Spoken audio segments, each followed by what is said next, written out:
السلام علیکم ورحمت الله وبرکاته. خدای دې وکړي چې روغ او جوړ به یاست. په دې ویډیو کې موږ څو ذهني سوالونه کوو، نو هیله مو ده چې ویډیو تر اخره را سره وګورئ. کوم دوستان چې زموږ چینل ته نوي راغلي دي، چینل در سره سبسکرایب کړئ او د ګنټۍ نشان هم ووهئ. یو جهان مننه.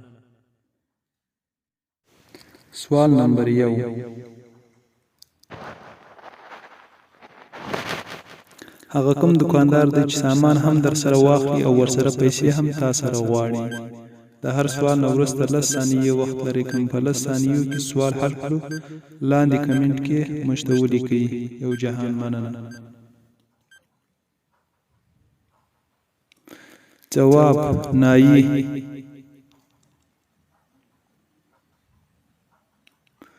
سوال نمبر 2.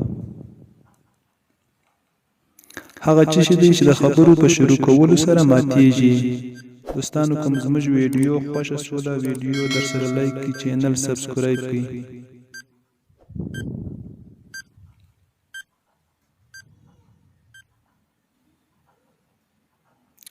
جواب: خاموشي یعنی چوپتیا. سوال نمبر 3. په دنیا کې اول هسپتال یعنی روغتون چیرې جوړ شو او نوم یې څه و؟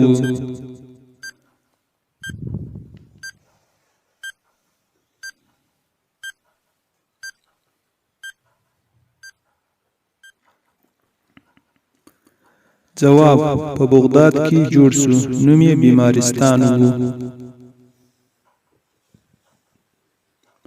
سوال نمبر 4.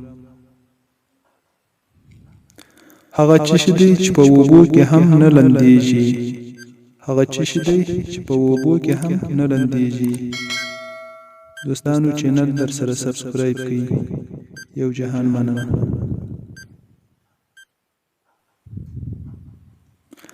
جواب: سایه.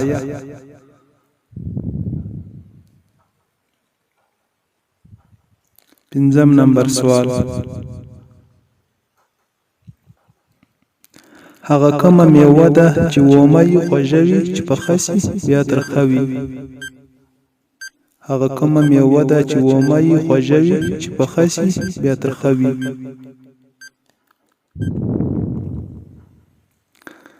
جواب: اناناس.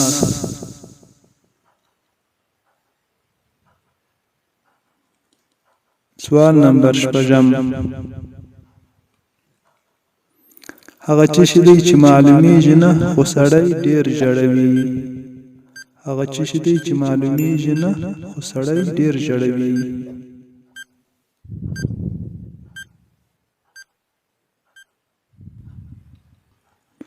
جواب: تکلیف.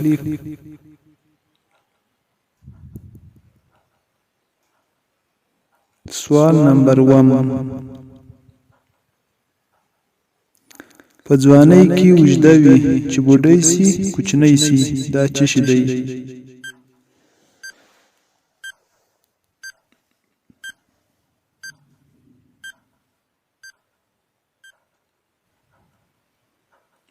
جواب: مومبتۍ.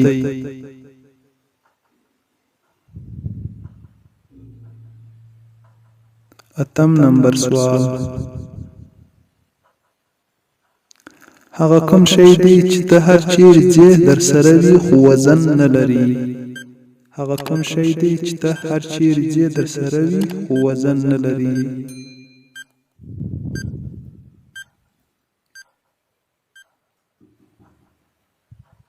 جواب: ستا نوم.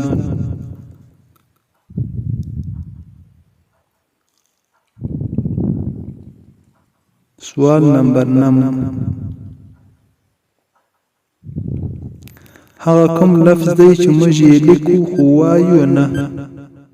هغه کوم لفظ دی چې موږ یې لیکو خو وایو یې نه؟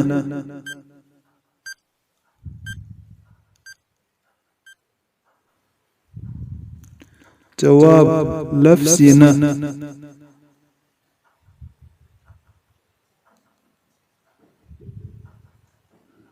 10 نمبر سوال. یوه ښځه قبر ته ناسته وه ژړلې. یو چا تپوس ترې وکړ چې دا قبر چا دی؟ ښځې ورته ویل قبر مې د پلار دی، پکښې شخ مې زوی دی. که چیرې ژوندی و اوس به مې خاوند و.